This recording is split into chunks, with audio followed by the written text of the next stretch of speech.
Hello and welcome to another episode of Discover with Sbenati. I'm your host, Dr. Sbenati, and today we have a very special guest because he is very close to my heart. I've known him for over 13 years, and he hasn't stopped growing. He is a man of the definition of dedication. I've known him to be someone who shows up to the gym because we used to work out together 15 minutes before our appointment time for the gym. He's grown to become a humble millionaire, and obviously his terms of success don't stop there. He's a fitness fanatic. He loves the outdoors, very sociable, extremely loved by everyone he talks to, and you'll get the opportunity to meet him as well. Nick Frenette, thank you so much for being on the show. Hey man, thanks for having me. It's good to see you again, brother. Yeah, of course. So Nick, we left off from our days in the gym, and back then, I mean, you weren't as big as you are now. You were pretty huge back then. Just start us off from this angle of working out, because a lot of people, including myself, we go through waves of I'm severely motivated. I'm gonna go hit the gym, get that six pack, and then it wanes and then goes back, wanes, goes back, and that's basically what the lifestyle of the majority of people are. But for you, you have a different philosophy. So how do you maintain that energy, that motivation, that push, that drive? Yeah, I mean, it's important. I think, to level set with the viewers, there's going to be peaks and valleys for everyone, right? We're only human. There's a quote that resonated with me when I was young was, when you're at your worst and you train through it, that can be your best. So your best is always when you're at your worst. And when you're at your best, then that's going to be above and beyond. So those days that I struggled to get out of bed, those days that we would walk to the UCC gym in 3 feet of snow, if you remember that. I mean, those are struggles for me as well. But I knew if I got there, nobody else was going to put in the hard yards. And so the moments of trial and tribulation are truly when I'm in my element, because I know nobody else is going to put that effort in, and I'm only going to be the one that benefits more from it. So I always said back then, as I said now, the keys to kind of separating yourself from the other sheep out there is consistency, right? As long as you're showing up and you're putting in your efforts, that is going to get you ahead of the pack. I don't know if you remember, but you used to harass me because I used to be notoriously late to the gym. And and you used to tell me, and you actually gave me a lecture once. You said, look, when we say 11, you're here 10:45. Remember that? I do. And it's something that I honestly, I live by till this day. If work starts at 8, that means work actually starts at 7:45 in the morning, right? And there's one thing that you can give to everybody in your life that's free, and that's being on time. And there's nothing that's more important to me than time, right? I mean, it's the only thing we can't buy. It's the only thing we can't get. And so, by being early, you're being respectful of other people's time, but also respectful of your time as well, right? Because as I saw on this webinar today, we've got 30 set minutes. I looked at your schedule. Obviously, you're a very busy individual. I respect that. I respect my schedule as well. And so I really think being on time is a respect thing. And I also think that it's a really good thing to practice because it costs nothing to be on time, right? Right. But the thing is that really intrigued me was the fact that you took that to the gym, right? Because I mean, the gym usually is like a time off for people, right? But you took that very seriously. It's not like you were like a sort of say you weren't a hard ass. Like, you're very fun to be around, but when it came to be serious in certain aspects, you were serious, right? Like you didn't mess around in certain aspects of your life.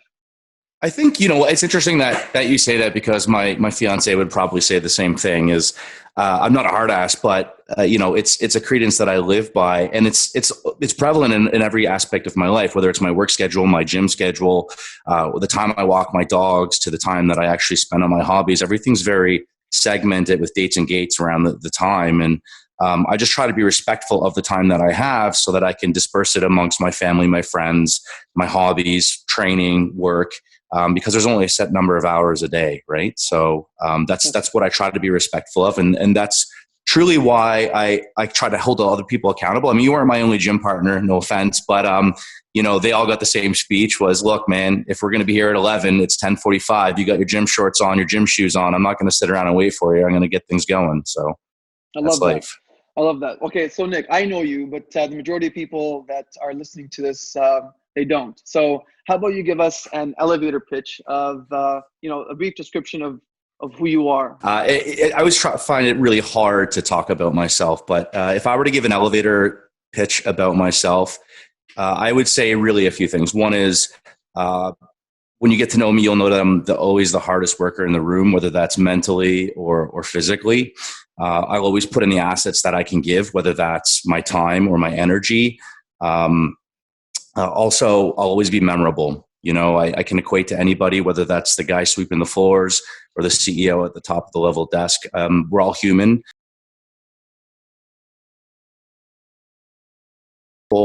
And I think I'm very personal. I'm not the type of person that's going to blow shit up your ass. I'm just very general, very easy to get along with. And so a lot of people like me because of that. And what is it that you're doing now? I mean, you say that you've reached millionaire status. Congratulations on that. That's not. First million is the hardest million. But so what is it that you're doing now? Yeah, good question. So, interestingly enough, when I had graduated at Western, I graduated with an accounting degree, and I was pursuing my designation in CMA. I did that for exactly 364 days before I quit and moved into a sales role. Interestingly enough, the reason or the compelling event as to why I quit was I went 1 full week without any human interaction, meaning I walked into my desk, sat down, worked on my Excel spreadsheets, and left for 5 straight days. And on Friday, I said to myself a commitment: by Friday at 5 p.m., if nobody comes and says hi to me, then I'm going to leave this company. And so I did, and I pursued a career in sales because it's more social. I truly believe sales is really a type A personality thing, because the effort you put in should be the result you get out, the reward you get out. So I started off software sales, and that had grown into some great networks, great relationships with some individuals. We're now 3 private sales later, so those companies either went IPO or sold. And now I've landed at a company called Monday.com, which is a work OS organization, privately held, extremely great company. Can't say enough about it. I've been in about 60 days now, and we're looking to take this IPO in the next 18 to 24 months. Wow, that's amazing. And you have a direct, influence as to whether the company goes public or not? So the actual roadmap was already determined before I had showed up. My specific role, again, is very sales focused, more particularly around the enterprise clients, so increasing the average order value. But I came in and was able to grab some equity and help make some of those decisions into the right direction and maybe speed things up a little bit. You're definitely an asset to the company, for sure, 100%. When it comes to if the building falls, I can at least pick it up, right? And you can hold everyone else too. So have you ever thought of bodybuilding? Going to competitions? I mean, you have quite the beef on you. Again, coming back to the whole time prioritization thing, right? I love lifting weights because it's really the only static thing out there. I mean, 400 pounds is going to be 400 pounds, and you come in every day and you set a goal and objective for yourself, and you try and beat that goal and objective every single time. Taking that to the next level into, competing, although I respect the competitors, there's a lot in that world that I just don't really agree with. And I do see that it does take 100% of your time, energy, and resource to do it. And again, respectful of their time, energy. I don't have that. I've got a career. I've got to maintain. I've got family and relationships. I've got pets. So for me, doing this part-time, albeit doing a very good job of it, I think, again, that kind of comes down to consistency. It's just not something I took to the next level. Now, that being said, the lifts that I'm able to do at, 35 now, that would still set me on a national stage. So I'm definitely at a higher level than most, but I just don't have the time to do it, to be quite frank. Well, that's amazing that you have that motivation, that push, but you don't have anything to you don't want to go and show off to people that, you've got all those, all that power in you. Now, the thing is that, and then you can tie this back to the gym too, is that, we always face challenges. I face challenges. I'm sure you do as well. You're a human being, but some people deal with challenges a lot better than other people. So what has been your biggest challenge, and how do you overcome that? Yeah, I mean, kind of going back to people typically can relate to physical challenges, but when you look at some of your mental challenges as well, which a lot of people face in today's day and age, you can face them the same way. And that's just chipping away at something every single day, whether it's doing a little bit or a lot. Coming out and trying to do something all in one go is not going to work. And I'll give you an example. About 3 years ago exactly, I had blown my knee out doing something stupid. I was jumping on a trampoline at 250 pounds and completely ruptured my patella tendon on the shin side, which left me, it was bad. They had to rebuild my knee pretty well from scratch. I was bedridden for about 4 months. Unfortunately, I had to even pee in a bottle and have my fiance empty it out. It was bad. But I set a goal for myself, and my surgeon said that it was a very unrealistic goal. Now, I'm not recommending going against your surgeon and your doctors, but that was within 12 months of that accident, coming back and being able to squat 500 pounds. I was told that I'd have trouble walking up the steps. Well, exactly 12 months to the day, I squatted not only 500 pounds, I squatted 600 pounds. And the way that I was able to do that is every day I had made progress, whether that was with my physiotherapy, whether that was doing stretches on my own, whether that was trying to do body weight squats. Again, not pushing the limits of the injury at the time, but doing everything that I could to overcome, the little hurdles that were in front of me. And so, starting to squat at body weight squats, and then for body weight squats, adding weight, and then working on mobility, and working with physicians and trying to understand the big picture, what was going on, and just collecting as much data as possible, and then pushing myself every day so that when the 600-pound squat day had come, I had already done 500 pounds. I'd already done 525, 550, 575, and so on and so on, so that it was really effortless. And I think kind of relating that back to life and all the different struggles that everybody has, sure, even I look at a list and I go, yeah, that's daunting. I don't know how I'm going to do it. But if you just bite off a little bit every day, you're going to be able to get there. They're saying Rome wasn't built in a day. Couldn't be more true. I have 50 trees being delivered today, and I know that I can't plant 50 trees in one day, but over the course of 7 days or 10 days, I can certainly do that. So just little bits at a time. And what's the plant story? The plants? Yeah. You said you're getting 50 trees. Yeah. I just like privacy. So just putting them up, and I think they're going to look really nice around the house. So we bought a new build about 5 years ago. And unfortunately, when you buy a new build, they kind of wipe out all the wildlife and trees. So we decided that we were going to plant a whole bunch and just get some privacy and bring some wildlife back. Good for you. So is that the way that you approach any challenge? Is it like, so do you do you have like a progress chart? Do you write things down? Do you say, okay, today I did this, tomorrow I'm going to do that, next week I'll do this? Is that how you plan things? Like what do you go through in terms of process in your mind?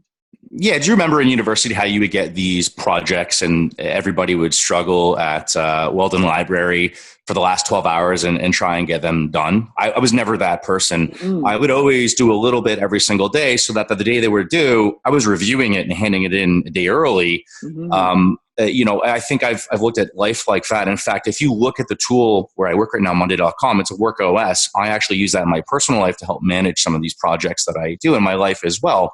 Again, back to bodybuilding, back to lifting weights, right? You're not going to come in and be able to bench press 500 pounds. You've got to come in and train at 100, 125, 150, and every single day biting off a little bit as you go. And Monday as an application has certainly helped me do that and organize it. But I think I've been able to segment the way that I think to understand that Rome wasn't built in a day, and that I absolutely have to take off little chunks as you go. And it's evident in everything that we do, right? Well, talk to us about your nutrition. So I really want to know this, because I'm sure, especially the guys, but I'm sure the girls who are tuning into this also are interested. How do you manage your nutrition? Because you're not a nutritionist. You kind of just like, you growing up, you started just becoming really passionate about working out. And how do you know what to eat or how to eat, or, do you have these like timings? Do you have macronutrients? Do you measure? Do you have like a scooper? Do you have a weight, a food weight? Like what do you do? Yeah, I mean, it's a great question. So I'll first off saying that what I'm about to say may not be applicable for everybody. I think there's different body compositions out there. There's different allergies. So don't take my word as gospel, and I'm happy to answer any questions that anybody has. Lucky for me, my fiance actually is a holistic nutritionist, so I do have a little bit of extra help in my back pocket. As it equates to my life and being on time, so are my meals. So I don't miss any meals. I know the exact times that I eat. I know exactly what I'm going to eat. And I also know the exact portions that I'm going to eat. eat. So for myself, I know that in a meal that's coming up here in about an hour and a half, I'm going to have exactly 100 grams of rice. I know I'm going to have 2 cups of vegetables. It's likely going to be steamed broccoli. And I know I'm going to have 5.5 ounces of white protein meat. Right. And so I do weigh that out.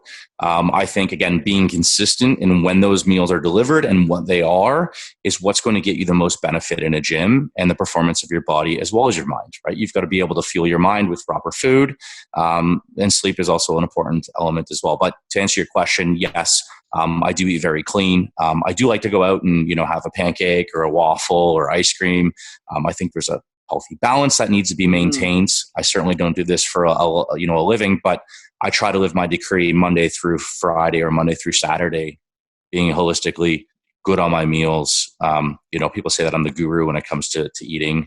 And it does get a little bit harder as you get older. I'm not going to lie, folks. Those potato chips call me every night at 9:00 that I sit down. But I think if you keep to that and you try not to snack, and you stay hydrated. I have 7 liters of water a day. I know exactly when I take my drinks. I know exactly. How many liters?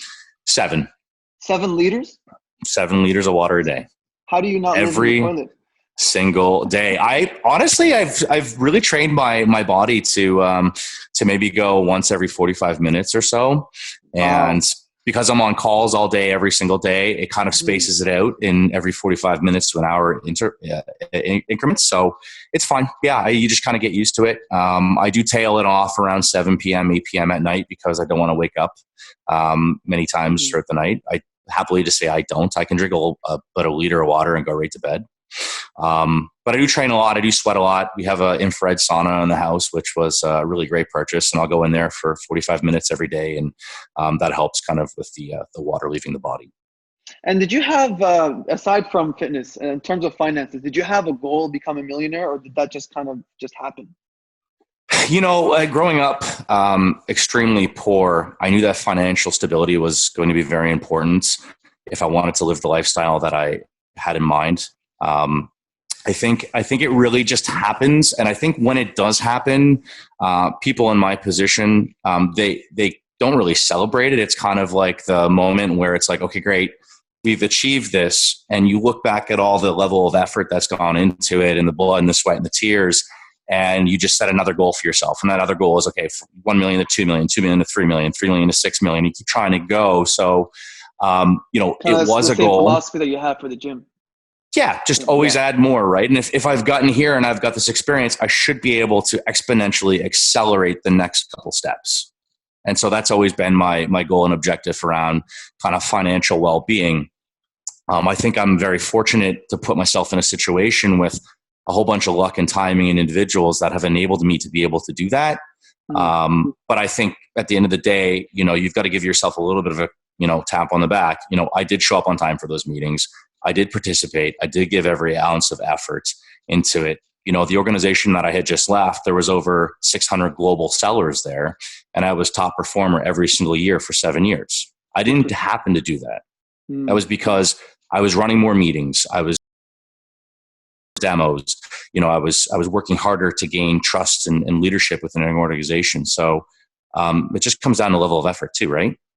That's amazing. One thing that really was inspiring about you, when I first got to know you and as I got to know you more, is exactly what you mentioned when it came to your schooling.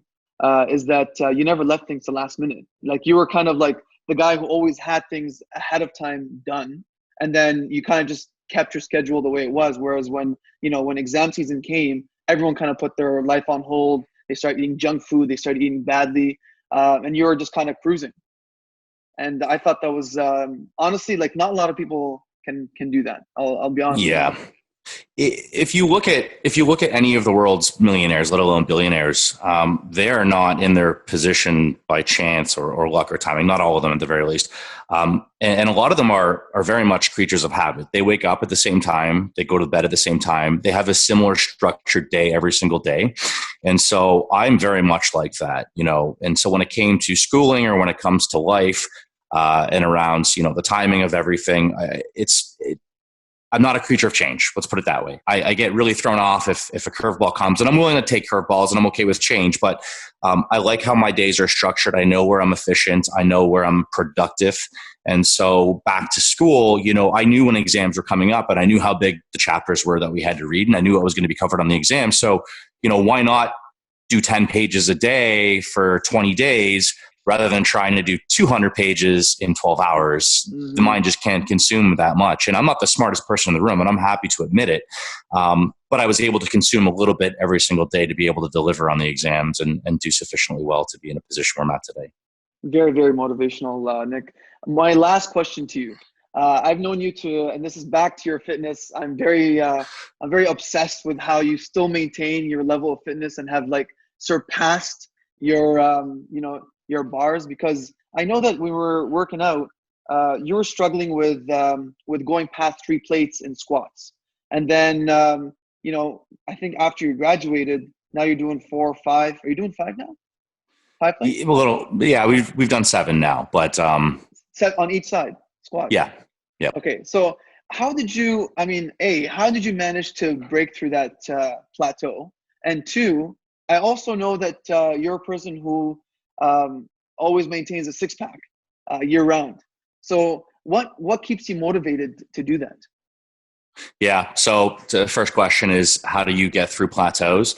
Like anything, it's practice, right? I always say consistency or practice or time under the bar for some of the people that just don't get what consistency is.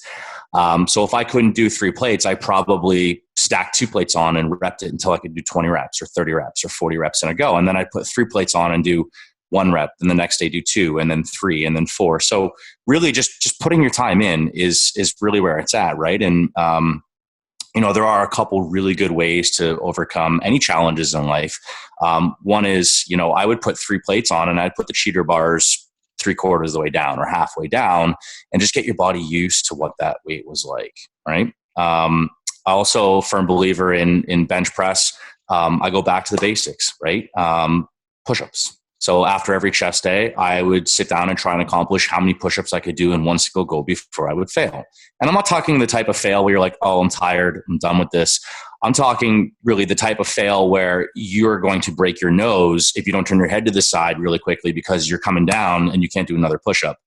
I've gotten myself to over 225 push-ups straight. Now, they're not perfect form, but there's not a lot of people in the world that can do that, right? And a lot of that's the fact that I can still bench over 500 pounds and I'm 35.